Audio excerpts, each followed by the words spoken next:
What lovely weather. Morning walks really are the best. Hmm? Is that Ash? I thought it was you.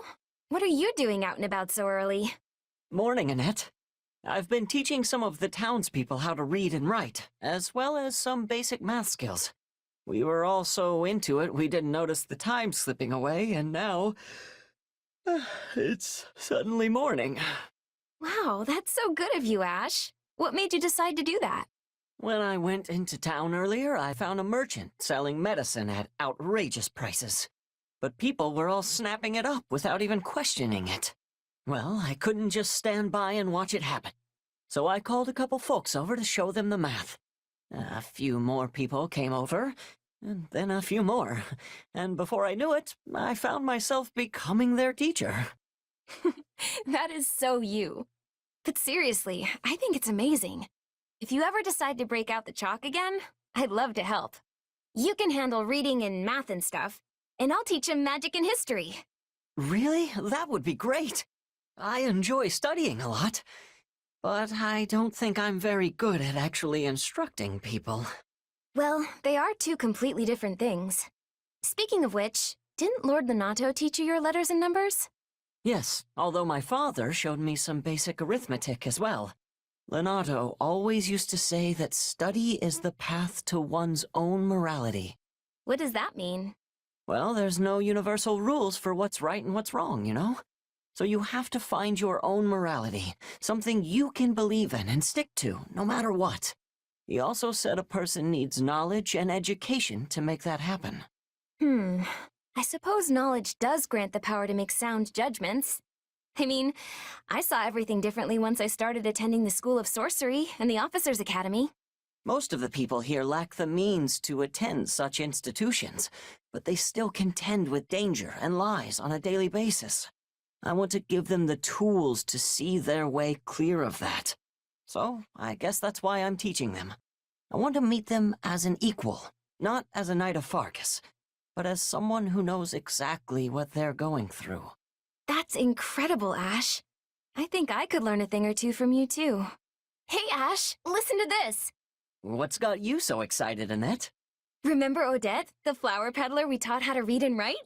Well, apparently, the School of Sorcery thought she had talent, and they accepted her as a student. Wow, that's impressive. The School of Sorcery isn't easy to get into. Right? I'm so glad we took the time to teach everyone. It's strange to think that someone I helped is going to study under those teachers. Strange, but also great. Speaking of the teachers, there's something I need to tell you. I had another reason for wanting to help you instruct the villagers. Oh? What's that? When I was younger, I wanted to be a teacher at the School of Sorcery. It didn't even have to be that school necessarily. I just wanted to make a living as an instructor somewhere. And when I started teaching some of the townspeople here with you, it was so much fun. You did seem to be enjoying yourself. I know, right? My favorite part was when someone would have that aha moment and their face would just light up. It really made all the time I'd spent studying feel worth it. You're a great teacher, Annette. I think it's your calling, honestly. I've never seen anyone so patient with people when they're struggling to understand. If you ask me, you should become a full-fledged professor. I'd love to study under an instructor like you. Oh gosh, you're making me blush. But if you really think that, then I'm gonna go for it. But that means I need to hit the books. Oh, and probably chat with some of the teachers at the School of Sorcery. If there's anything I can do to help, just let me know. No way, mister. You have your own dream to pursue. I mean, you want to become a world-renowned knight, right? Well, sure, but you've helped me so much, I feel like I need to return the favor. Besides, you're a citizen of Fargus, and it's a knight's job to help the people. I love how focused you are on that dream. It's almost silly, because you're already the greatest knight I know. Okay, I'm off to borrow some books from the capital, but maybe I'll ask for your help after that. Oh, and if we ever get the chance, I'd love to visit Garreg Mach's library. If you wouldn't mind going with me, that is. You can count on me. Thanks. Just you watch, Ash. I'll be a real professor before you know it. You were brilliant in the previous battle, Annette. Oh, stop. You're gonna make me blush. It's an honor to be complimented by one of the School of Sorcery's most legendary alumni. I'm legendary now, am I? Well, I can't say I disagree. I heard so many stories about you, though I don't know how true any of them are. Like, there's one where you turned a bunch of bossy noble kids into horses, apparently? Oh, yes! I remember that spell. I titled it, Wherefore Winnies. I was so overjoyed at having completed it that I began using it everywhere, and thus a tiny misunderstanding was born. I also heard you were smart enough to argue magical theory with the teachers and win. Ugh, arguing is such a gauche way to put it. But these stories offer only a glimpse into who I am. Such trifling incidents are hardly worthy of the word legendary. Yeah, but it sounds like at least some of them actually happened, right? I never dreamed I'd be fighting beside as big a legend as you. It honestly makes me kind of nervous. No need for such modesty. After all, you yourself are among the most talented women in all the kingdom. Oh gosh, that's high praise. Did a teacher say it, maybe? No, I merely happened to read that book you wrote during your time there. Book? Oh, but no. I mean, I'm not even sure I'd call that a book, so... Really, it was more like a collection of memos on how to bake Mercy's treats. Making magical morsels. Exactly. That book spoke to my very soul. The thought of using magic to simplify complicated cooking tasks was nothing short of revolutionary. Okay, but how did you get your hands on it? It was supposed to be private. I mean, I did give a teacher permission to present one of the spells, but... Combining ice and wind magic to make the outside soft while the inside stays crunchy. Oh, remarkable! It created a radical new movement of desserts that were softer, sweeter, and more divine than any which had come before. If you aren't proud of that, you can't be proud of anything. Though it is unfortunate the treats cannot be made without the use of the school's facilities. Well, it's not that I'm not proud, but it's also not like I wrote it all by myself either. I mean, sure, the magic was me, but Mercy is the one who taught me how to bake in the first place. Ah, Mercedes, I am well aware that her little delicacies are the finest in all Fodlan. Like those ones with pockets of sweetened butter mixed into the dough? I would kill for one of those right now. Oh, I haven't heard of that one. Is it a new creation? I must ask her to make it for me. Ahem. In any case, I look forward to getting to know you better, Annette. I anticipate many lively theoretical discussions ahead. Are you free at the moment, Annette? I was wondering if you might help me with something. I sure am. What's up? Well, I wish to conduct an experiment outside today, though naturally I'm a touch hesitant about it. Because your mood changes outside, right? Exactly. And though I'm deeply reluctant to experience that, one cannot make an omelet without throwing a few eggs against the wall. Well, I think you're a genius regardless, so I'm happy to help. No time like the present, right? Let's do this. Oh, please stop pulling me along. I haven't even told you what the experiment is yet. Oh dear. Oh dear. Are you certain you want to do this, Annette? I sincerely doubt any magic built upon my crude ideas could ever work. Oh, it'll be fine. Let's get started. Well, if you insist, I suppose we must begin this foolish experiment. Hey, I forgot to ask. What is the experiment anyway? Oh, just a completely useless spell meant to gather cats from the surrounding area. Oh gosh, cute! What are you waiting for? Let's get started! The spell seemed to go off all right, but nothing happened. I knew it. I'm an utter failure. My research papers should be gathered up and used to wipe mud from the hooves of swine. Perhaps this is fate's way of telling me magic is beyond my comprehension and I was a fool to ever try. Look, moping about it won't help anything. So let's both take a deep breath and figure out what went wrong. Okay, I've got an idea. If we take the flower catalyst and use wind magic to spread the fragrance... Oh, look, it attracts insects. Quick, grab that cockroach before it scurries away. It's clearly a finer sorceress than I. Ew, gross! But yeah, that didn't work at all. Maybe if we use this mineral instead? Goodness, the reflective light has attracted the attention of birds. And they're really mad for some reason. Run, Constance, run! Whew, I had intended that to be a brief exercise, but it proved to be quite the ordeal. Sorry that all my tinkering just made things worse. But hey, I did notice one thing. When those insects and birds showed up, there sure were a lot of them. True. Each attempt did seem to attract a single type of creature in unnaturally vast numbers. Does that indicate that the spell can indeed effectively summon a swarm of one specific species? It would certainly explain why the flower attracted so many bugs. Ugh. And why the light of the mineral called down such a huge flock of birds. Why, this is a magnificent discovery! I feel we're on the cusp of breaking new ground! Maybe it didn't go as planned, but I guess this turned out to be a pretty big success, huh? There's no time to waste, Annette. We must investigate the cause of this phenomenon at once. Yeah. I bet you'll create something revolutionary. Oh, how do I even... Annette, what are you doing? Oh, to-do. Perfect timing. Got a sec? So here's my problem. I'm not entirely sure how to... use this thing. That is a hero's relic, yes? Yep, it's called Crusher. I know, pretty intimidating. It used to belong to my uncle. But it's really, really heavy. Just lugging it around tires me out like nothing else. Plus, whenever I swing the thing, I feel like it's gonna take me right along with it.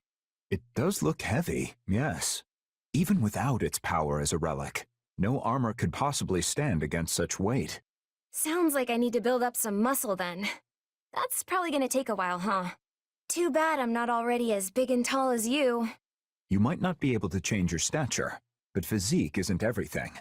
You know, I think I've heard my father say the same thing. And if that's the case, I'd like to try a few things. Have time to help? Very well. Thanks. Though, on second thought, I probably shouldn't go around swinging a relic at you. I often do my training with a large bag of rocks. That could work. Use your entire body, Annette. If you only use your arms, you'll be sent spinning. Okay, like this? Yeah! Exactly. Whew, what a workout. Still, I feel like I'm starting to get the hang of it. Thanks, Dudu. You're a lifesaver. Glad to be of service. I wasn't sure I'd ever be able to wield something like a hero's relic. But you gave me the motivation to try. I'm gonna use this puppy to keep everyone safe. Just you watch. Yes, I'm sure you will. Huh? Dudu, what are you doing here? Ah, Annette, I was training. Wow, do you ever take a break? 'Cause you should. It's almost dinner time. I don't plan to stop yet. I'm still not strong enough. Not strong? You mean with your axe? Come on, you're plenty good at swinging that guy around. No. I must make up for my inability to wield a hero's relic. You, Felix, and the others are all able to make use of their immense power. I know I can never rise to that level, but if I could somehow close the gap. To be honest, I'm envious. Envious of your ability to wield such a powerful instrument. Oh, I don't think I've ever heard you open up like that before. I apologize. Please forget I said anything. No, I'm happy you told me. I feel closer to you now. Anyway, I think you're really strong already. I don't know what we'd do without you. Truly? Yeah, you're invaluable with or without a relic. Crests and relics are only useful on the battlefield anyway. But you can cook and sew and do all kinds of helpful stuff. Meanwhile, I'm pretty much just 9 thumbs and a toe. Plus, you swing around that heavy axe like it's nothing. So I mean it, Dudu. You're amazing. We each have something the other lacks. Exactly. Besides, maybe it's a good thing that you can't use a relic. If you could, you'd be too good and the rest of us would just be getting in your way all the time. Training is fine and dandy, but don't be so hard on yourself, okay? You're strong in your own way, Annette. Your optimism is infectious. It aids not only me, but everyone else as well. Aw, you're making me blush. Still, I guess being positive sort of is one of my special talents, huh? And if it managed to help you even a little, that's enough for me. Anyway, I made dinner today, so let's head back and start feasting. It'll be yummy, promise. I mean, I did manage to make the bottom of the pot fall out, so things got a little hairy there for a second, but it smells great. The bottom fell out? Yeah, but it turned out amazing, I swear. I can't wait for you to try some. How did you manage to... Never mind. Let's eat before it grows cold. No, Annette! Get back! That was a close one. Good thing we had water nearby. My apologies. It was foolish for me to attempt that without prior experience. No, it was my fault for asking you to try and light it with magic. The fault is mine alone. You had no way of knowing that my aptitude for magic was so lacking. And we were lucky it only resulted in a small explosion. Had the flames spread, it easily may have proved disastrous. Aw, don't beat yourself up over it. We were able to put it out quickly, and that's all that matters. What a remarkably positive spin on the matter. Still, I'm relieved you weren't hurt. I have always been abysmal at magic.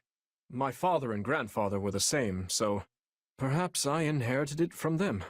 Yeah, I guess you're better suited to fighting with something sharp and pointy. Actually, I had a fair amount of interest in becoming a mage when I was a boy.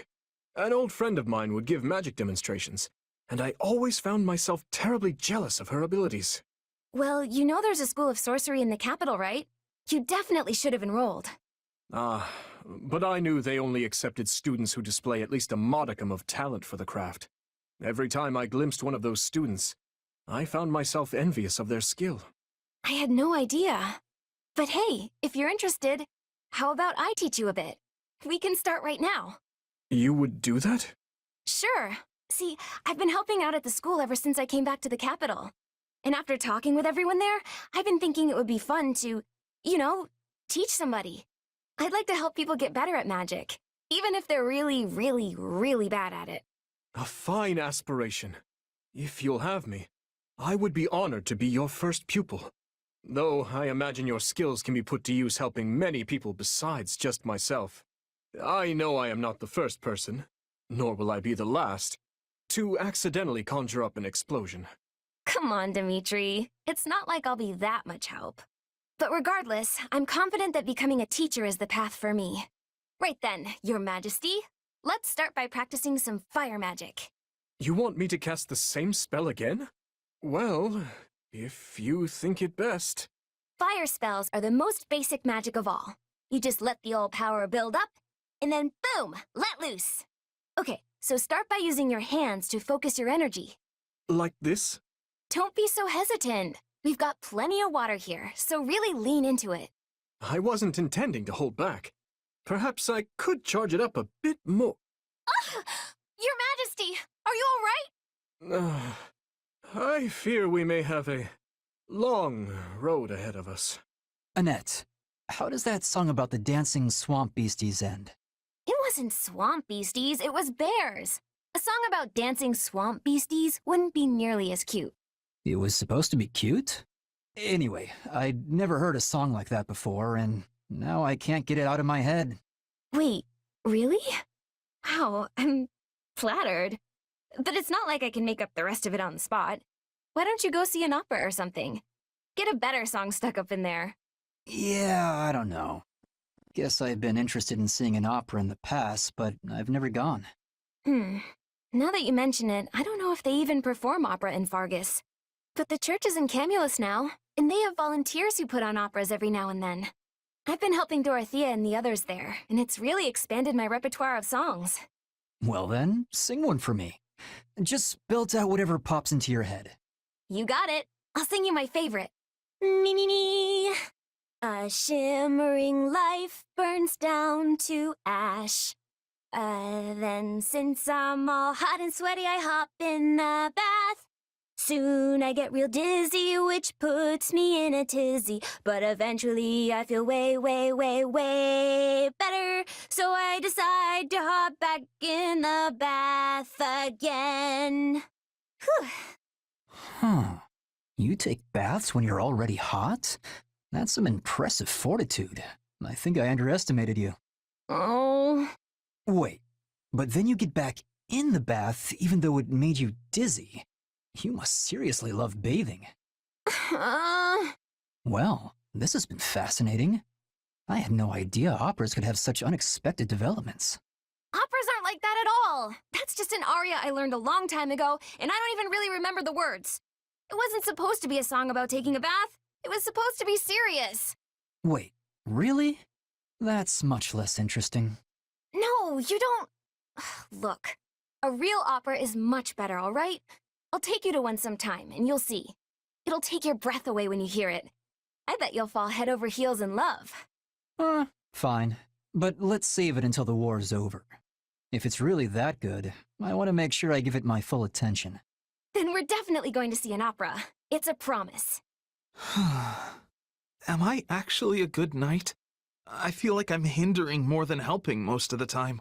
What's wrong, Ignatz? You look sad. Oh, hey, Annette. Sorry to make you worry. I was just pondering some things. You don't need to worry about... Huh. Say, you're Gustav's daughter, right? Yes? Why exactly? Well, Gustav is said to be one of the finest knights in all of Fargus. So, listen, do you have a minute to talk? Of course. What's on your mind? I've been thinking about something recently. I don't know if I'm any use as a knight. What? Come on, Ignatz. You help us out plenty. Everyone relies on you. Do you, though? I mean, I'm a knight, but I don't have any particular skill where I'm outstanding. That's, why I was hoping I could learn a thing or two from stories about your father. Gustav is a legendary knight who served generations of Fargus kings, after all. Okay, this is making me blush, and I'm not even the subject of the flattery. But hey, I'm happy to tell you what I know. Ah, thank you. In that case, let me dive right in. So, what sort of training does he normally do? He doesn't go a day without training with both the sword and spear. And I'm serious, I don't think he's taken a day off in decades. Interesting. So, he must have been made a royal knight in recognition for all his hard work, right? I'm not sure if it's from hard work exactly.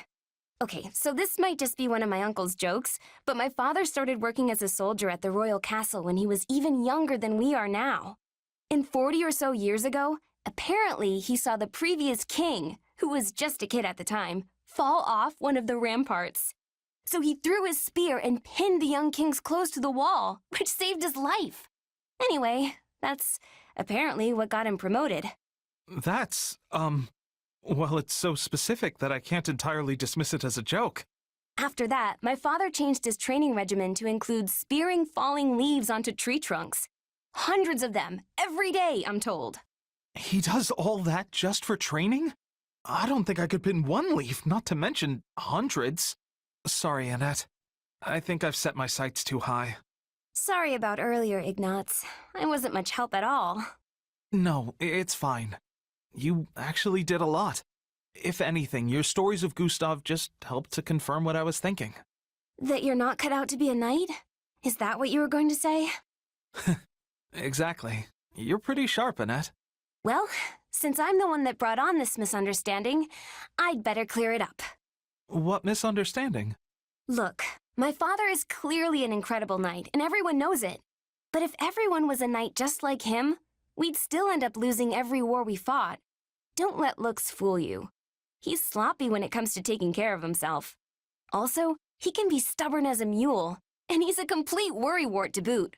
But he's maybe the best fighter in the land. And isn't that what a knight's job entails? Not necessarily. The thing is, there are all kinds of different people who report to my father. And most are excellent fighters, sure. But then there are others who can barely even ride a horse. Yet my father relies on them all the same. But how can he rely on a knight who can't fight? Because they have other skills. For example, a handful of his reports know absolutely everything about cooking and ingredients. Imagine they're under attack and rations are running low. Those people tell the others what ingredients to gather and use them to make food, which allows everyone to fight another day. Which is how they gain his trust. Everyone has their strengths and weaknesses, and it's a commanding officer's job to know what those are and give orders accordingly. And sure, all of this comes secondhand from my father, but I also know it's true. So, I don't think there's any reason for you to be so pessimistic. Charging directly into the gut of the enemy's main force isn't the only way for a knight to be useful. So, you really think I'm still helping in some way? Absolutely. Maybe it's your skill in painting, or your knowledge about works of art, or how carefully you always look at your surroundings. You have a lot of strengths, and it would be a real pity to bury them all under an avalanche of, "I'm not cut out for this kind of thing." You know what? You're right. There are all kinds of different people in our army. And in that case, I think I'll keep trying to be a better knight. I'm so glad to hear that. This was really weighing on me, so I couldn't just let it go. And hey, you know how I always make a mess of things the second I lose my focus? Well, I used to get really worried about that for the same reason as you. I thought I was holding everyone back. Really? But you help us all the time, Annette. I mean, if not for you cheering me up, I probably would have resigned from my knighthood. Oh, that makes me so happy, Ignatz. I'm really glad I could help. I know we both have our own sets of worries to deal with, but we'll just keep working hard together. And I know I can work harder if I'm with you. It's fine, we're fine. Everything's fine here. Just gonna grab it and run right back out. Good evening, Annette. I am so sorry. I didn't mean to startle you. Oh, Ingrid, it's just you. Sorry about that. Guess I'm a little jumpy right now. Don't worry, it's fine. But if I may, what are you doing out here so late at night? I forgot my book in the mess hall and came back to grab it. What a coincidence. I was also headed to the mess hall to look for something. Oh, yay! Then we can go together. Seriously, I'd feel so much better if you were with me. Not entirely sure why that's the case, but okay. Oh gosh, it's so dark. What was that? I think it came from the grass over there. Probably just another night owl. I wonder if it's... Annette, stop! You're going to run into that pile of... Ow! Who put these crates here? crates. Oh, Annette. Well, that was quite the ordeal, but we finally made it. Thanks, Ingrid. I'm glad nobody got hurt, aside from you and those crates. But if I may, Annette, are you afraid of the dark? Yeah, actually. I've been afraid of it my whole life. I give anything not to be, but I just can't seem to shake it. What about you, Ingrid? Aren't you scared? I mean, a ghost could pop out of anywhere and ghost you. The dark does not really bother me, no. And as I have never seen a ghost, I'm not afraid of them. But doesn't it scare you to think about it? I mean, just imagine some icky dead person rising from the earth and coming at you with big, chattery teeth. Certainly, we had such stories back home in Galatea. My brothers loved to tell them when I was a child. But if they were true, we would not be able to walk to breakfast without bumping into a horde of the dead. Huh. Yeah, I suppose that's true. But it's still hard to get the idea out of my head. I personally think it would be wonderful if the dead became ghosts and we could see them again. But when people die, that's it. We can't see or speak to them ever again. Yeah, when someone dies, they're gone forever. But that's all the more reason to treasure what little time we get, right? Agreed. We have only one life to live after all. In that case, I'm gonna walk back all by myself. Are you sure? We went through quite the struggle just to make it here. If I want to conquer my fears, I'd better do it while I'm alive. The dark is still pretty terrifying, but I'm gonna push through it. I could learn a thing or two from her optimism. We only live once. Ah, Annette, good day to you. I see you remain as sprightly and sweet as a newly bloomed flower. Hi, Lawrence. Oh my. Have I done something to invite your displeasure? You just kind of brought back a bad memory from a long time ago. Back at the School of Sorcery, there was this one time this noble guy made fun of me. What manner of cur would dare do such a thing?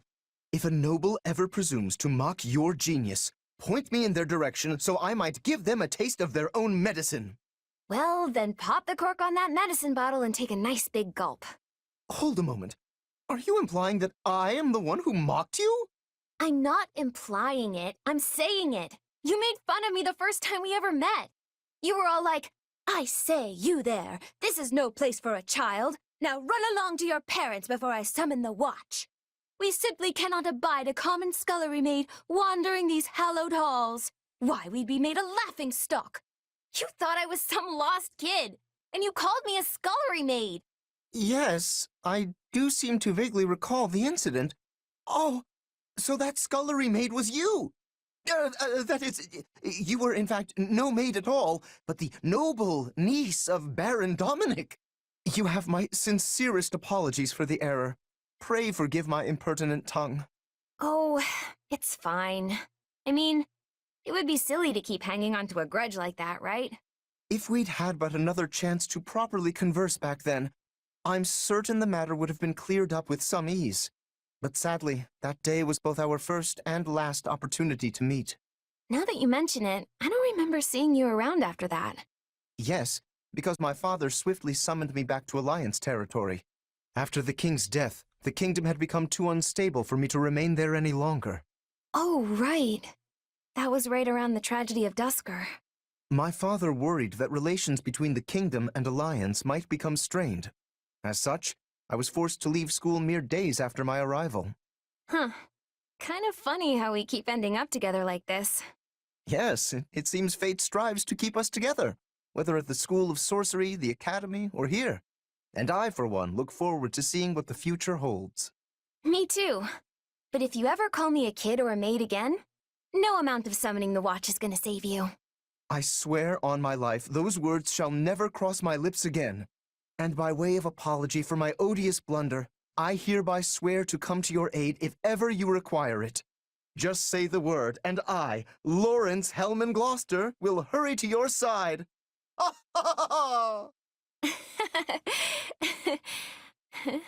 Ah, Annette, good day to you. Hey, Lawrence. Did you need something? Yes, there is something I simply had to tell you. Please don't say you want to ask me out. Perish the thought. I merely wanted to praise you for your diligence, as it has clearly been paying off. Thanks, I guess. What's all this about? I have borne witness to your magnificent exploits, both on and off the battlefield. Such achievements could only be possible through tireless effort. That kind of brilliance is impressive, no matter if you're a noble or a common lass of the lowest birth. Is something the matter? You look like a pigeon that's just been struck in the face with wind magic. It just came out of the blue is all. I wasn't really expecting you to compliment me. Ah, but I am wounded. Is receiving a compliment from me truly so shocking? I merely wanted to express my heartfelt admiration, not least of all because of the misunderstanding which has long stood between us. I thought it best to speak my mind before fate's fickle hand separates us yet again. You are so odd sometimes. And now you laugh at me. Might I inquire as to why? I see nothing odd about praising a dear colleague. Sorry. I'm sorry. It just hit me that you're actually totally sincere about all this. Had that not been apparent? How could I be anything less than sincere in my desire to mend our previously strained relationship? Well, I'm glad you appreciate all of my efforts, Lawrence. I really am. Because when you called me a child back then, it felt like you were dismissing all the hard work it took to make it into the School of Sorcery. I think some part of me has wanted to win your approval ever since. So it feels great to finally have it happen. You're a better judge of character than I gave you credit for, Lawrence. Naturally. It is a noble, sacred duty to stand above others and correctly evaluate their worth, after all. Well then, as something of a noble myself, I guess I could stand to learn more about that from you. That would be splendid! Well then, from one noble to another, perhaps you might join me for a meal so we might discuss issues of... Let's not. I wouldn't want to spoil my newfound appreciation for you. Is that so? How unfortunate. Perhaps some other... Whoa, look at the time. I better get going. I need to do something with all this extra motivation. Well, no matter. I need only follow her example and work tirelessly toward my goal. For I, Lawrence Hellman Gloucester, must aspire to nothing less. What are you doing up so late, Mercy? I was having trouble sleeping. You too, Annie? Yup. I'm just so nervous about our battle tomorrow. Perhaps we should chat for a while to ease our nerves. That's a great idea. It reminds me of when we were students at the School of Sorcery in Ferdiad. When we shared a room and would stay up chattering until dawn? Exactly. It feels like that was forever ago. So much has happened in the meantime. We enrolled in the Officers' Academy, the war began. But we've stuck together through it all, even after classes were suspended. Of course, I'm so clumsy I felt like I was always getting in people's way while we were there. I couldn't have gotten through all this without you by my side. And I've relied on you just as much. In fact, it often feels like you're the one who's constantly coming to my aid lately. Remember when I got stuck in that bandit's trap? I thought I was done for, but you came to my rescue. Well, I wasn't gonna leave you in a bandit trap. Although I just ended up falling right in and getting wounded myself. I was so desperate to save you, I wasn't paying attention to what was around me. If not for you healing me, I don't know what would have happened. Well, we worked together and made it back in one piece, so all's well that ends well. You know, I think we've always been like this. I feel like I can overcome anything so long as I'm with you. And I feel the same. I hope we will be friends forever. Oh, for sure. We'll be best friends until we're a couple of wrinkled old grannies. There are so many things I want to do with you, and so many places I want to go. I don't care if we're strolling through Deirdre or just window shopping. Everything's better with you. I would love to go shopping in the capital, and then later... Say, Annie, why don't we wait to talk about this until the war is over? What? Why? Because then we can each write down things we want to do as we think of them, and then show our list to each other afterward. Doesn't that sound fun? That sounds very fun. We can even compete to see who has the longest list. I'm gonna scribble all my plans down as soon as I get back to my room so I don't forget. But won't that keep you up longer? Oh, right. My insomnia. You were so busy chatting I forgot all about it. Thanks, Mercy.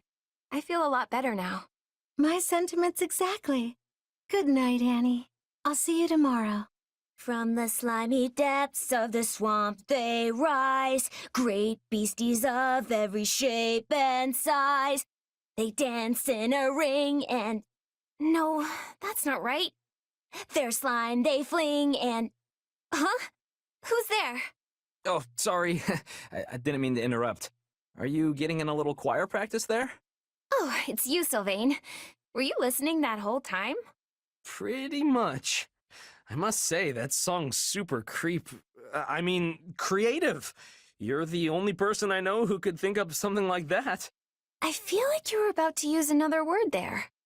Nope. Great song. Top notch. A+. Are you going to perform it soon? I was actually gonna sing it for everyone later tonight. I came up with the lyrics and tune myself, and now that I'm finished, I can perform it loud and proud. And it's a song about swamp beasties. Did I hear that part right? And what's wrong with swamp beasties? Nothing in particular. It's just that if you're gonna sing it in front of everyone, maybe it should be, I don't know, relatable? I mean, swamp beasties are so beastie. Ugh. Wouldn't it be better with a puppy or a baby sheep or something cute like that? I see what you're saying. Cute animals, cute animals. Oh, what about bears? Huge ones. Yeah, I guess huge bears are better than beasties. I mean, they are pretty cute when they're not trying to tear your face off. Okay, that's good. Except I'm pretty sure bears don't live in swamps. So if you switch it up, it should probably be about giant bears dancing in the woods. That is the most adorable thing I've ever heard. Are you secretly a professional songwriter, Sylvain? Absolutely not. In fact, I feel like I should apologize for butting in with ideas when you've clearly been working so hard on this. Oh, don't apologize. If it helps make it a song everyone will enjoy, I'm all for it. I'm glad we're close enough for you to give your honest opinion. Well, I've never been one to ignore hardworking girls like you, and I'd love to hear it when it's finished. Wait, what's with the look? Did you come up with the new lyrics already? Yep. Your suggestions gave me all the inspiration I needed. Impressive. Why don't you sing it for me? Of course. I'm sure you'll love it. From the forest they appear, a sleuth of bears with cute round ears. They dance in a ring and enjoy the beats, but tonight they'll feast on meaty treats. That actually might be more creepy somehow. But hey, maybe writing weird songs is a talent all of its own. At the very least, they're great at distracting me from real-life worries. Thanks, Annette. Oh, it's so late. I didn't mean to take this much of a detour. Just getting back? Hey, Dedu. Hope I didn't worry you. You didn't. You were in town, yes? I went to pick up some supplies, but on the way back I saw these flowers blooming, and I just couldn't help but pick some. Ah, yarrows. They're used as an ingredient in healing salves, although you can also slap the leaves on your wounds and get mostly the same effect. Oh, and I plan on soaking them in alcohol. It'll produce a liquid that can be used for a wonderful ointment. Though I suppose it would be faster to just use healing magic. You seem well informed on the subject. Lenato knew all about it. So I picked up a few things from him. Lord Lenato had an interest in plants? Oh, sure. He kept tons of botanical encyclopedias and books like that in his room. He loved flowers. He even kept a small herb garden at Castle Gaspar. Hey, you like gardening too, right? I mean, you were always watering the flowers in the greenhouse back at Garreg Mach. I suppose I do, though I know little of the medicinal properties. Yeah, I guess knowing how to grow plants is different from knowing how to use them. Even so, the greenhouse was a treasure to me. You're right about that. I found flowers there I'd never even seen in Castle Gaspar's garden. I would like very much to visit this garden of yours one day. We should go. Of course, a lot has happened since I last saw it, but my younger siblings should still be looking after it. I look forward to it. Though, how did Lord Lenato come to know so much about medicinal herbs? He used to serve Grand Duke Rufus, so maybe he studied them while he was in the capital. Perhaps. Sorry, I'm just sitting here chatting away when I should be off making myself useful. Of course. Medicinal herbs. Ash, you've come at the perfect time. Why's that? Oh no, am I interrupting? Not at all. In fact, I'd like you to try this tea. Sure. Did you create this blend yourself? I did. Your talk of medicinal herbs inspired me to study them. I created a number of different brews, thinking I might find one suitable for His Majesty. But first, I would like your opinion on the quality. Taste testing, is it? I'd be happy to help. Oh, this tastes like... Yes? How do you find it? What did you use in this? The same flour you gathered before, mixed with some other herbs, then steamed. I read that doctors in the capital frequently concoct a similar blend. Does it not suit your tastes? No, I love it. It actually reminds me of something. Of course. This is what Lenato used to give me when he first took me in. Lord Lenato used to brew this tea? He sure did. Wow, this really takes me back. I wasn't born into a noble family, so when I started living with Lenato, I had no idea how to act.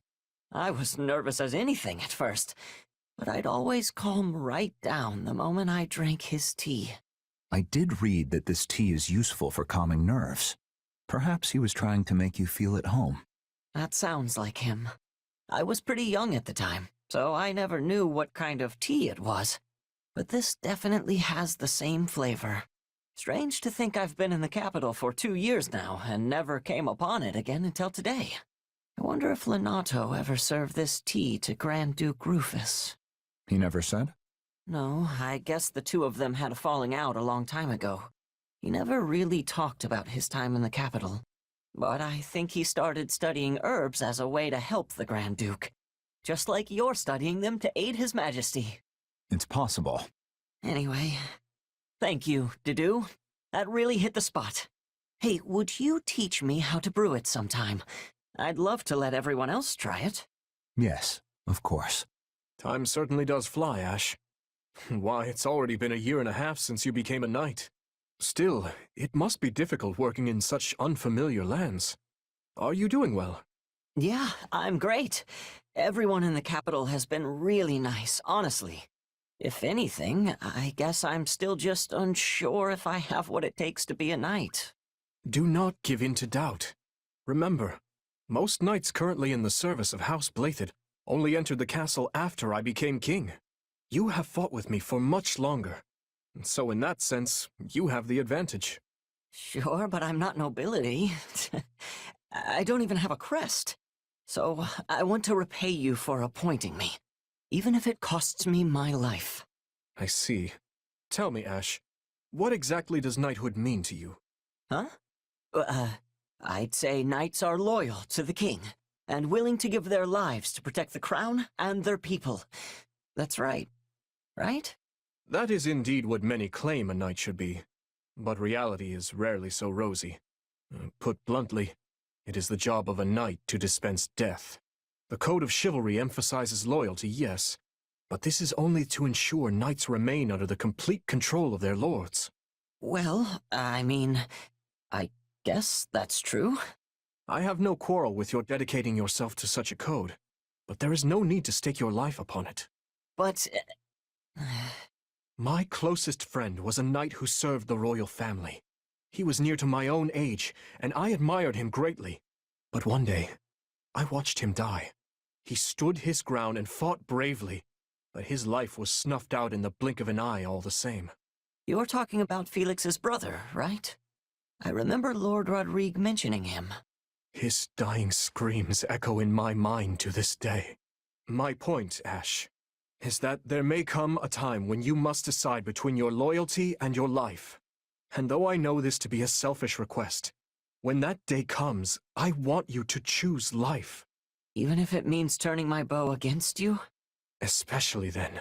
If you find yourself unable to follow through, I beg you to leave the battlefield quietly and with all haste. I pray it never comes to that. Right. I have something to say, though. I don't think that friend who protected you threw his life away because he was a knight. He just wanted to save his best friend. Even if it meant destroying futures that might have come to pass had he but lived? Look, I don't know if what he did was right. So if you're asking me not to throw my life away, I promise that I won't. But I don't think it's wrong to fight to the end for someone that you love. Well put. Perhaps you're right. In any case, I must be off. I have drills I must attend to. After all, I must do everything in my power to be the sort of ruler worthy of such loyalty. You've done more than enough, Your Majesty. We all respect you to the ends of Fodlan. Felix, what are you doing here? I had business in the capital. Speaking of, I hear you're that boar's knight now. Or... Oh, you mean His Majesty? Yeah, him. You must have it rough with a tiresome man like that leading you. I think you're exaggerating, Felix. I wouldn't call him that at all. In fact, he even does our jobs for us sometimes. See, that's exactly why he's such a problem. You should steal your job back from him once in a while. Use force if you have to. Felix, are you? Anyway, the castle has certainly changed in the past, 2 years since he took over? For one thing, there are many more commoners among the knights. You have a good eye to notice that. But yes, His Majesty says there are pros and cons to it. For example, knights from noble families tend to be more polite and respectful. There were a lot of scuffles and misunderstandings in the beginning, but things seem to be calming down now. And which are you, noble or commoner? You became a knight on Lord Lenato's recommendation, right? Yeah, my situation is kind of strange.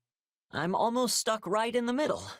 Still, I feel like there are things only I can do precisely because I don't fit into either box. But whenever I'm in real trouble, His Majesty and Dedu always come to my aid. So that's good. Dedu as well, huh? Yep, even the knights accept him as one of us now. No one's a better cook or more skilled with their hands. And he's a proper demon on the battlefield to boot. I hope to be more like him someday. Please, no. One of him is more than enough. Especially that blind loyalty. Imitate that and you'll only end up throwing away your life on the battlefield. Oh, are you worried about us? That's sweet, Felix. I always had the impression you cared for your friends, and now I know I'm right. Excuse me? I mean, sure, the things you say are pretty harsh, but you can't bring yourself to actually abandon someone. You always show so much concern for me, and for To-Do, and even for His Majesty. Yeah, well, it'd be more work for me if anything happened to you, that's all. I'm busy enough as it is. Can't afford to take on more issues. Well then, I'll do my best not to add to your problems. I doubt you'll need to try that hard. You do a decent enough job of supporting folks already. So keep up the good work and maybe I'll lend you a hand someday. You know, if you need it. Thanks, Felix. I'll be counting on you. This lovely weather gives cause for my feet to wander of their own accord. Oh, I think I spy a familiar face. Good day, Ash. Morning, Flane. Out for a stroll? Yes. And you are... fishing? Yep. The army's a bit short on provisions, so I was thinking I could help add to the pile. What a simply splendid idea. Can I take a look at your catch? Oh, help yourself. I've been out here since before dawn, so there's quite a few fish already. Goodness, you're right. You must be a talented angler indeed. Oh, thanks, Flane. And yeah, not to brag or anything, but I'm pretty confident in my abilities with the old fishing pole. My brother used to take me fishing in a nearby river when I was little. So he taught you all you know? I must admit I'm ever so jealous. I used to go fishing with my mother long ago, but I haven't done it in years at this point. And if I even think about getting close to a river now, my brother swoops down to give me an earful. I'm sure he's just concerned. I'd be scared to let my younger siblings fish all by themselves, too. Do you want to give it a go now? Really? Why not? I mean, I'll be right here to make sure you don't fall in or anything. Thank you very much, Ash. I'm going to catch a big one. Oh, I hooked one! Look at that line bend. It must be huge. Curses, it escaped. I caught a glimpse of its shadow when you tried to reel it in. That thing was a monster.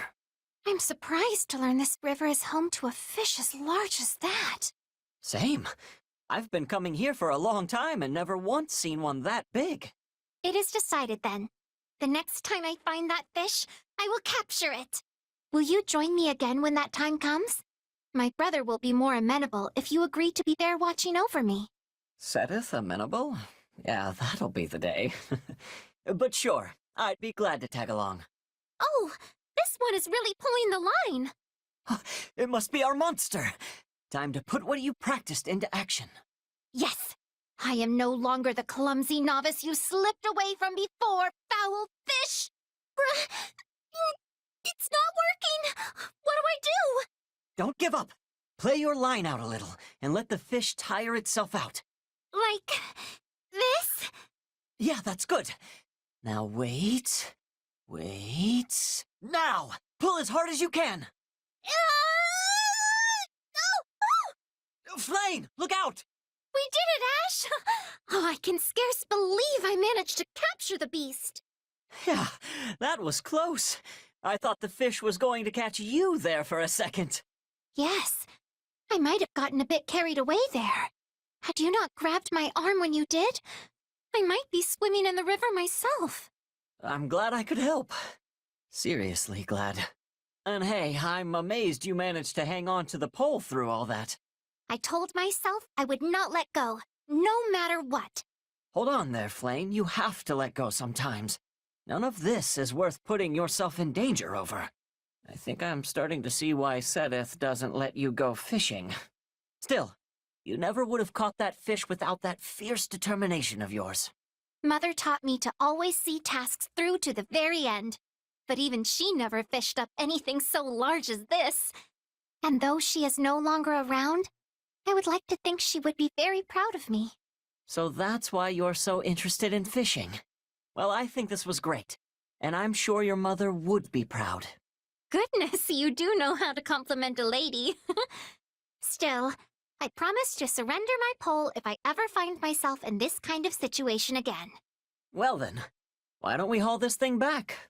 Yes, and then we can feast on the spoils of our victory. I wonder what it tastes like. I can't wait to find out. But I cannot even fathom how best to prepare such a fish. We could slice it up and fry it, or boil it with vegetables, or... there are so many choices! This has been so much fun. Flame really reminds me of my sister. She was always so eager to practice in the kitchen when she was little, too. Hold on. Flame, in a kitchen. Hey, wait up! Let me help you! What's wrong, Ingrid? You look troubled. Oh no, it is nothing. Don't worry about it. It has to be something if you're just standing there staring off into space. You can always talk to me, you know. I might not be much help, but... It's this land. It is so fertile. I cannot help but be amazed. It is an unusually bountiful region for Fargus, and a beautiful one at that. It doesn't have nearly as much snow as the north, and multiple rivers flow through it. I could scarce take my eyes off of that wheat field we passed earlier. My home does not have anything as lovely as that. It's nothing but a barren, rocky wasteland, and the soil we do have is so poor even the weeds disdain it. We have tilled the ground, removed rocks, and sowed seeds in hopes that our descendants might one day benefit, but, well, who knows how long it would take for us to have large, fruitful fields like the ones here. Our blood, sweat, and tears will drench the land, serving as nourishment for those who come long after. You may not accomplish it in your lifetime, but the effort will definitely pay off down the road. Or, that's what I think, at least. Those are the words of King Lugh, yes? From Lugh and the Maiden of Wind. That is one of my favorites. Yeah, hearing you talk about your homeland actually reminded me of another part. At one point, it uses the phrase, barren as the land of Dagda. I'm sure it's just some term the poets created long after Lugh, but it got me curious. So I went and tracked down a travel journal about Dagda. I haven't read many travel journals. What did it say? It spoke of a crop that grew easily, even in their infertile soil. Apparently it's really filling and tastes amazing when boiled or baked. It sounds too good to be true. Like a crop out of a fairy tale. If only I knew what it was called. Shamir might be able to tell you more about it. My homeland would greatly benefit from cultivating a plant like that. I can't say for certain if it'll actually grow there, but it's probably worth looking into. And if there's any way I can help, just say the word. I am sure a royal knight has better things to do than worry about the problems of House Galatea. This isn't about my station. I'm just a pal lending a hand. Besides, I grew up poor. I know what it's like to go hungry. No one should ever have to experience that. Thank you, Ash. In that case, our first task is to look deeper into this miracle crop of yours. I wish we could wait until this war is over, but that would take too long. I want to learn all I can about it as soon as possible. This is so exciting. Agreed. Now we just have to survive long enough to uncover its secrets. You saw one too. Glad it wasn't just me. There you are, Ash. I've been worried sick about you. You were white as a sheet during our training earlier, and I was concerned you had taken ill. No, I'm sure that was all just in your head.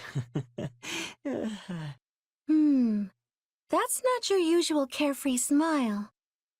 I guess I can't hide anything from you, huh? Truth is, I turned my ankle during practice. Thankfully, it's all right, but, well, it reminded me of the time I saw a ghost when I was a little kid. Wait, a proper ghost? Oh, what did it look like? Did it say anything? What was it wearing? Oh dear, I'm sorry. I let myself get carried away there. I understand if you don't want to talk about it. No, it's all right. I can't let myself live in fear of it forever. So on that day, my brother took sick with a fever, and I went into the mountains to look for medicinal herbs. As I was walking along some unstable ground, I saw a large figure in the fog. And you're sure there wasn't anyone else on the mountain with you that day? Yeah, I was definitely alone up there. Plus, when I tried saying hello, the figure didn't answer. I knew then and there it was a ghost, and in my hurry to escape, my foot slipped, and I turned my ankle. Well, it's important to be careful about where you step. Wait, that's your takeaway? The story doesn't scare you at all? Not really. If I'm honest, I heard a similar tale some time back. A long time ago, a man on a pilgrimage saw a strange, shadowy figure deep in the Ogma Mountains. He panicked and began to scream, thinking it a ghost or some other manner of evil omen. But in truth, it was none of those things. Wait, so if it wasn't a ghost, what was it? It was his own shadow reflected in the mist. What? Then maybe what I saw was... I can't say for certain, but it may have simply been a trick of the light. Oh, gosh.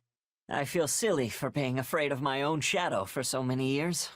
It's quite understandable for you to mistake it for a ghost, especially since you hadn't heard the story about the shadowy figure. Thanks, Mercedes. That makes me feel a lot better. Hey, but if you have time, you should listen to this guy's story. Sorry, whose story? This guy right here. Apparently he saw a real ghost a long time ago. Ash? You are the only other person here. What? Come on. He's standing right next... Huh? You were alone when I found you. Wait, so you never saw him? What does that mean? Was he, Mess hall food is just the best! You're really piling up the plates there, Raphael. You must have been extra hungry. Yeah, I was just out exercising. Food always tastes best after a long workout. You should tell the chefs how much you enjoyed it. I'm sure they'd be pleased. Will do. You know, I opened an inn myself, and I've been doing the cooking there. Except, I've never gotten a compliment from a customer. Not even once. So they didn't like it? I wonder why. I guess it just didn't taste very good. Honestly, I don't know a whole lot about cooking, so I had a pretty rough time in the kitchen. In that case, why don't we work on it together? You may not have as many chances to cook here, but I bet we can still find opportunities to hone your skills. Believe me, one of the best feelings in the world is having someone tell you they enjoyed a meal you created. Hold on. You're gonna train me? You're the best, Ash! We'll get started right away. First, let's see you make something so I can get a feel for your skill level. Well, how's it taste? Well, it's not bad necessarily, but a huge pile of meat isn't really a meal. It's just... meat. Wait, you want something more than that? To each his own, I guess. If you're going to focus on one ingredient, you have to work on your seasonings. This just tastes like a slab of bacon wrapped around a salt lick. Also, try using some vegetables. For a garnish, if nothing else. A little splash of color will make your dishes more appealing to the eye. Huh. I never thought about how food looked. That's something my father always used to say. If flavor is king, appearance is the royal court. He's actually the one who taught me that adding some color with vegetables will make things taste better, too. Well, I guess I could jam a cucumber in there or something, if you think it'd help. You can't just jam things in without thinking about it, Raphael. You have to prepare them first, then arrange them in a way that's pleasing to the eye. Every ingredient requires careful preparation in order to bring out its true flavor. Okay. I think I get it. For example, try seasoning the meat with some herbs, then boil your vegetables to remove the bitterness. After that, fan them out on the platter and... Wait, hang on. I boil the bitterness out of the herbs, then blare the season? But which season? Fall? Spring? This is way harder than just throwing a hunk of beef on a plate. Deep breaths, Raphael. You can do this. And since this whole training thing was my idea, I promise to stick it out to the very end. Thanks, Ash. With your help, I'm gonna make grub that'll have folks licking their plates. What's up, Raphael? There you are, Ash. Here, sit down. Okay. Now, eat up. Hey, this is the dish I was teaching you before. Raphael, did you make this yourself? I sure did. So grab a shovel and dig in, 'cause it's all yours. I've got to say, it looks a lot more appetizing than before. Plus, it smells fantastic. All right, let's see what we've got. That was delicious. You used just the right amount of salt, which really brought out the flavor of the herbs. Hey, you were right! It really does feel great to hear someone say that. I practiced seasoning and putting things on the plate and all that stuff, just like you said. Oh, and I had some of the soldiers do a bit of taste testing for me. It sure was rough at first, but I think I've definitely improved. You certainly have. I had no idea you were working so hard on this. That's because I was sneaky. I only wanted you to try it once I knew it was perfect. You worked so hard to teach me. I just had to pay you back somehow. Raphael, You know my father used to run a restaurant, right? Well, this is the dish he was famous for. You're not talking about Lord Leonardo, are you? No, my birth father. He took ill and died a long time ago. I told you what he said about flavor and appearance because he always used to say it to me. And this tastes just like what he used to make. I've tried for years to get the same flavor, but I couldn't do it. Honestly, I never thought I'd taste it again. Come on. Eating through tears is no way to enjoy a meal. Good food should make you smile, not cry. Sorry, Raphael. Guess I got lost in the past there for a second. But you're right, good food should make people smile. And everything tastes even better when you're sharing it with a room full of smiling people. Wait. In that case, that's it! I'm making a new rule when I get back to the inn. You gotta smile when you eat good food. That'll be good for the cook and the customers alike. I knew you'd agree. Eating's supposed to be a celebration. So whenever you get a hankering for my cooking again, just say the word, Ash. Thanks, Raphael. And I'll be sure to eat it with a smile. You're really eyeballing that giant stack of documents there, Ash. Let me see what you've got. Records of military drills, archives of city taxes. You know, if you're searching for a particular needle in this load of hay, I can help you out. Oh, I'm not looking for anything specific. I just thought they'd be good to study. You're going to study all this? Yeah. With the academy closed, I haven't had a chance to focus on learning lately. So, I thought I could give my brain a nice workout by reading old records and archives. Hey, good for you taking the initiative. If it weren't for all this fighting, you and me would be living the schoolboy's dream right about now. Right? We could be training together, taking classes on history and magic. And when the ethereal moon comes, we'd go dancing with all the girls at the ball. That's not quite what I had in mind.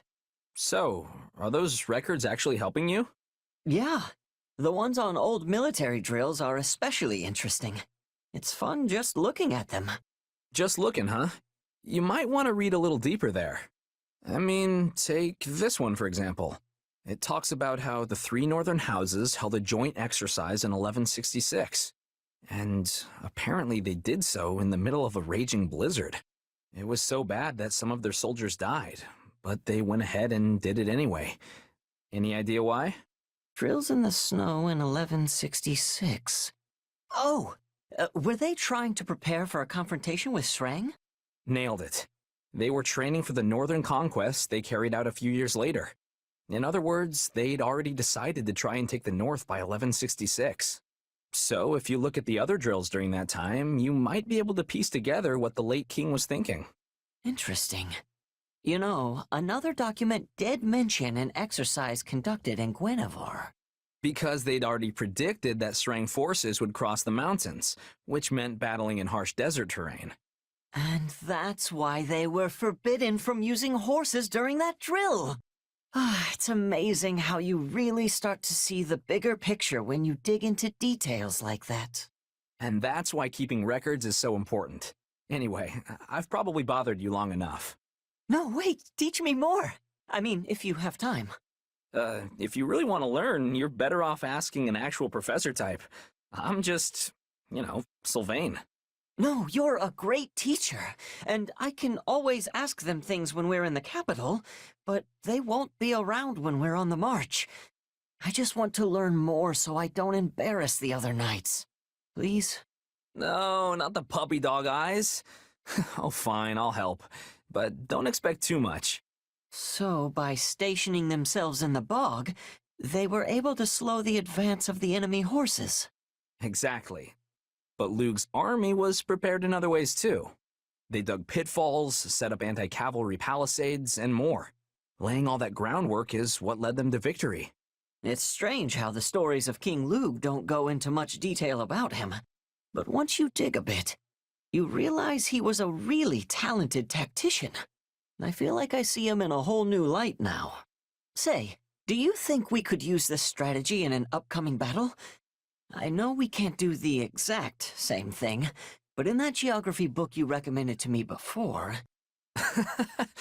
Where have you been hiding this talent? You're absorbing everything I teach you like a sponge. I can see why Lord Lenato had such faith in you. Oh, it's not that. You're just a really good teacher. Even taking that to be true, you're clearly an exceptional student. I'm actually sort of jealous that Dimitri gets a great knight like you by his side. I'd love to find some reason to steal you away to my territory after the war. Don't joke like that, Sylvain. I serve His Majesty alone. Ooh, shut down. But yeah, I get it. Still, are you really gonna devote your entire life to being a royal knight? To live and die in Ferdiad? That was my initial idea. But I had a talk with His Majesty recently that made me reconsider. He asked if I wanted to succeed Lenato and take over Castle Gaspar after the war. Castle Gaspar, huh? That makes sense. Adopted or not, you are Lord Lenato's heir. I doubt the townspeople will be very accepting of me after I allowed him to die. But I'm still the only one capable of taking on the job. Or at least that's how I like to think of it. Sounds like a huge responsibility, all right. Definitely can't ask you to come to House Gautier in that case. That land meant everything to Lenato, and I would do anything to protect it. I want to help other people the same way he helped me. And I think I'm finally strong enough to do that now. I should have expected as much. But hey, if that's what you want to do, I've got your back. A little education can be handy for a knight, but castle lords need to learn everything they can get their hands on. So let me know if you ever need old Teach to fill your little head full of info, and I'll come running. Sheesh, listen to me. I think your serious nature is contagious. You joke, but I think you've always been a serious person deep down. You're an intelligent man who's always got his mind on one thing or another. I mean, aside from the way you acted back at the academy. Oh, the unkindest cut. Completely accurate, but still. I'm excited to learn everything I can from you, Sylvain. I really am. Here you go, Cully. As promised. This feels a little light. You run into trouble moving the merchandise? Sure did. With all the fighting lately, even the noble folk are getting real selective about who they do business with. Well, nothing to be done for that. Our competitors certainly won't back down, so we can't afford to either. I'll think of something. Might involve crossing a dangerous bridge or three, but we'll work it out. I'm pretty sure he went... Huh? Yuri? Well, if it isn't Ash. You seem out of breath. Am I really so charming? Did you see someone suspicious come this way? I was chasing them down, but I lost them. Ah, you must be referring to my lackey. Your lackey? Wait, what is that you're holding? Oh, just various proceeds from this and that. But I'll not say more, especially not in front of a royal knight like you. Dirty money, is it? Coin is coin. Whatever grime it may bear always washes clean in the end. You know, I've been biting my tongue on this for a while, but I don't think it's right to earn money the way you do. You're so much smarter than me. You could do anything if you put your mind to it. There's no need to resort to cheating and hurting people to turn a profit. Are you seriously trying to lecture the Lord of the Underworld? Oh, that's adorable. No one makes it through this life with clean hands. You should know that better than anyone. Sometimes you have to resort to just the most terrible things imaginable in order to feed your family. Am I right? How do you know about my past? I've never told anyone. Oh, I don't know. Perhaps I heard it from Count Rowe. Or maybe even Lord Lenato. The sins we commit follow us until our dying day, my friend. I know that. But even so, Well, I'm a bit busy, so you work that out while I walk away. Bye then. Yuri. No, I won't turn my back on you. We lost him. Split up and search, boys. Don't let him get away. They really are a persistent pack of scoundrels. Someone shot me! Yuri, over here! Oh, I think we're good. They won't chase us this far. Looks like I was just in time. Are you hurt? So long as my face is fine, the rest of me doesn't matter. That's the real moneymaker, you know. And I appreciate the save, by the way. You never change. Anyway, care to tell me why those thugs were after you? Oh, just a little disagreement among businessmen. Happens all the time. This is exactly why I said you had to find a different way to make money. If you're going to lecture me, I'd prefer the arrow you gave my friend back there. Also, if you disagree with my methods, why save me in the first place? You could have left me to reap the consequences of my actions and had one less villain in the world. I'm not lecturing you because I think you're a villain. I've no right to call you evil anyway. I just don't want to see you endanger yourself. Sometimes the only way to get anything done is by putting yourself in harm's way. You should know. Or I suppose you wouldn't. What with your being an upstanding knight and all now. Trust me, I know. I can't forget the past no matter how hard I try. But I still think what you're doing is wrong. Not only are you hurting other people, you're disregarding your own well-being. I chose this life of my own accord, and I take pride in what I do. If I get hurt in the process, that's just part of the deal. And if I'm caught and the townspeople hurl stones and fruit as I march to my execution, I'll still die with a smile on my face because... Okay, enough! This is the reason why I can't keep letting you do this! You want to protect the people important to you, right? Well, I want to make sure you don't end up dead and covered in rotting fruit! So if you still insist on being a reckless fool, I'm going to protect you anyway! Even though it means siding with a filthy villain? I'm not about to help you commit crimes. And if it looks like you're going to hurt someone, I'll do everything in my power to stop you. I just want to save my friend, okay? I truly don't get you sometimes. Also, can't believe I'm going to fall for a cornball line like that. Did you say something, Yuri? Nothing. Forget it.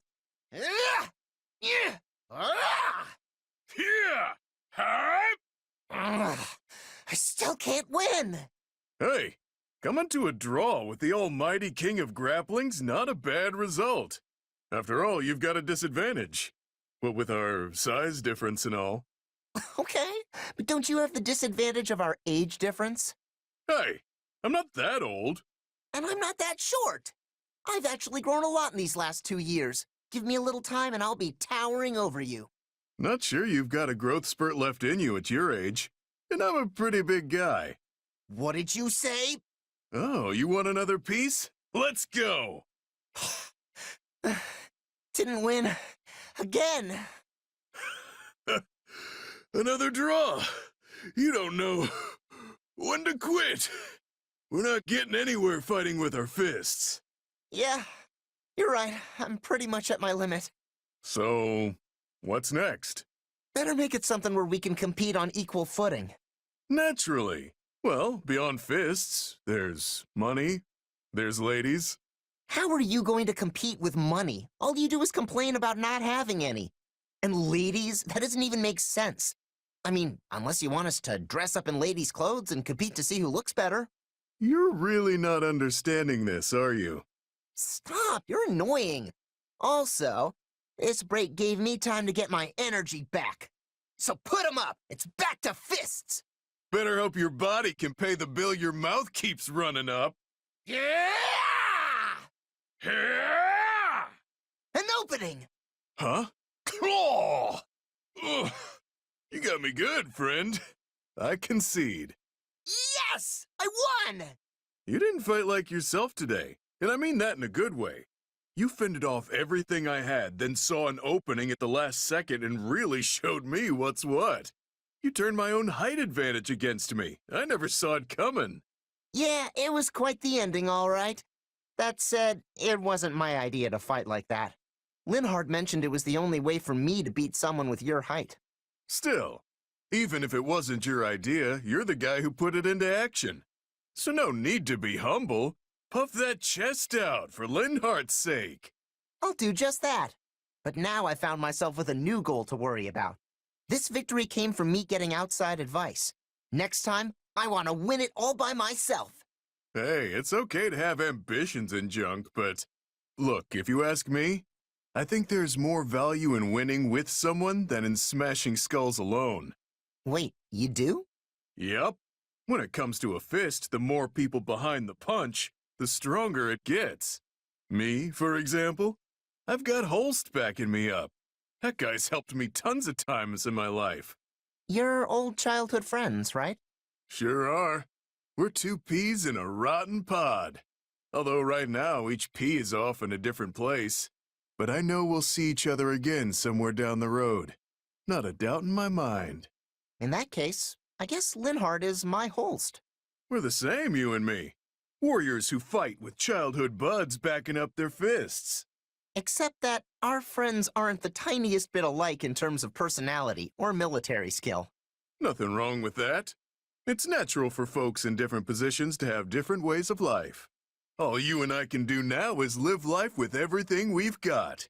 If you train with all your heart, you can live and die without a single regret. Yeah, you're right. We've got nothing but fighting. So let's fight and fight and fight until this war is over. Oh, hang on, pal. I've got money and women to think about too, you know. And I've got martial arts, brawling, and hand-to-hand combat to think about. That's all fighting.